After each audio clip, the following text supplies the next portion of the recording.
Yo, what's up mga lods, no? For today's video ay babiyahe tayo papuntang Bicol, uwi tayo. So nagpapultang nga tayo dito sa may Uno Viewers, may bagbag na Baliches. So umalis tayo ng 11:30 ng gabi tayo umalis dito sa may Nabaliches. To take off tayo papunta ng Turbina. So itong fast forward, nandito na tayo sa may 7-Eleven Turbina. So inaantok ako, so bumili muna ako dito ng pampagising na para hindi antukod sa biyahe.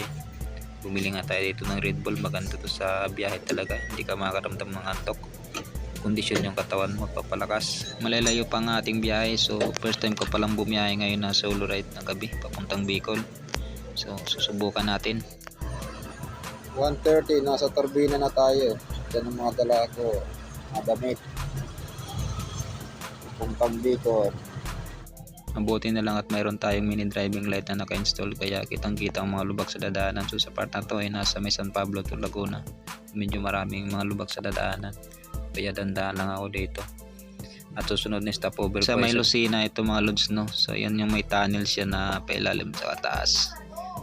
So mapapansin mo yung tunnel na yan, halos kawig yan sa may Mindanao Avenue, sa mga nakakadaan sa Mindanao Avenue patapos ng NLEX sa may Nabaliches.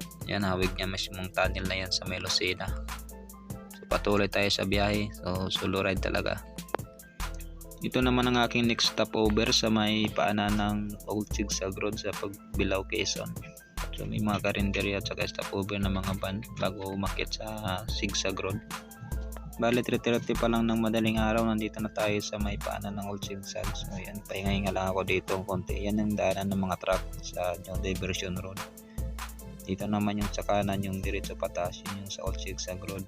So 4 na gulong pababa lang ang pwede na dumaan dyan sa Zigzag Road. Pinagbabawalan dyan yung malaking sasakyan. Ito yung makikita mong view dito sa taas, sa tuktok ng Old Zigzag Road. Yan, napakadilim. Tanging ilaw lang ng mga sasakyan makikita mo dyan pataas, tsaka yung mga nag-guide ng mga tao. Sobrang dilim dyan at nakakatakot, lalo na doon sa padiretsong daan pa. Itsura ng sigsag pagkagabi. Sobrang dilim.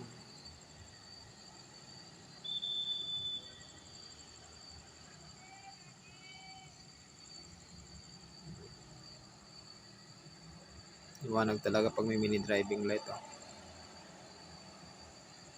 Yung nakamotor. Ganito ang itsura niyang pag-araw na makikita mo dito sa Old Zigzag Road. Yan, pagkagabi ganyan siya, sobrang dilim. Pagkatapos kong tumambay ng sandali dyan ay dumiretso na rin ako na mag-isa. Binaybay kong kahabaan na Old Zigzag Road na sobrang dilim. Pinabutan na tayo ng liwanag dito sa may Caltex Gumaka. Mula Nabaliches ay dito ulit tayo magpapagas. So aabot na to ng Camarines Sur. Ito naman yung kahabaan ng Gumaka sa gilid ng dagat. Binabaybay natin dyan. So mga alas 7 na ng umaga yan. Tuloy-tuloy lang tayo sa biyahe natin. Good morning mga lods. Nandito tayo ngayon sa Lopez Bypass Road. So shoutout sa mga taga Lopez. Papunta tayo ngayon ng Bicol. So ayan ang motor natin. Ayan. Papuntang Bicol ang biyahe ko ngayon, solo ride. Ayan lang, shoutout sa mga taga Lopez, Quezon. And then next dito na tayo sa may arko ng Welcome Bicolandia Bicol sa may Tabugon, Calawag, Quezon, boundary ng Santa Elena, Camarines Norte, Bicol. Dito na tayo ngayon sa may Tabugon. So ito yung nasa kaliwa ay papuntang Camarines Norte. Galing ka ng Manila, dito naman yung papunta na Camarines Norte.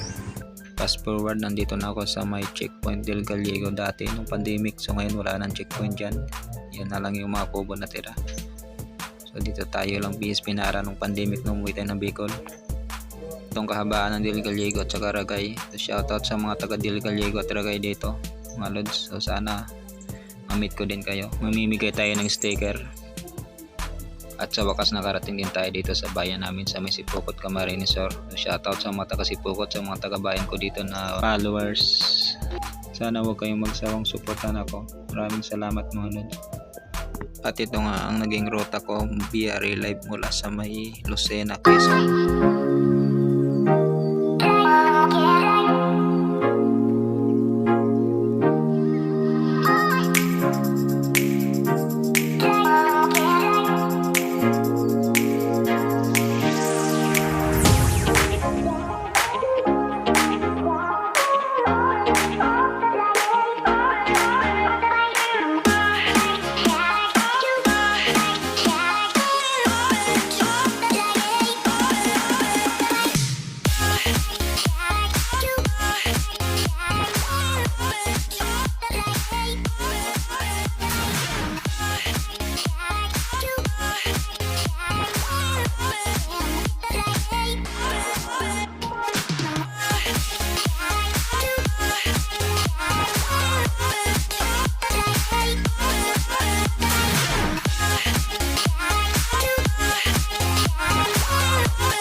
Dito nagtatapos ang aking biyahe mga Lods. So huwag niyong kalimutang i-like and follow ang aking Facebook page at i-subscribe ang aking channel Lods Moto. Thank you and bye bye.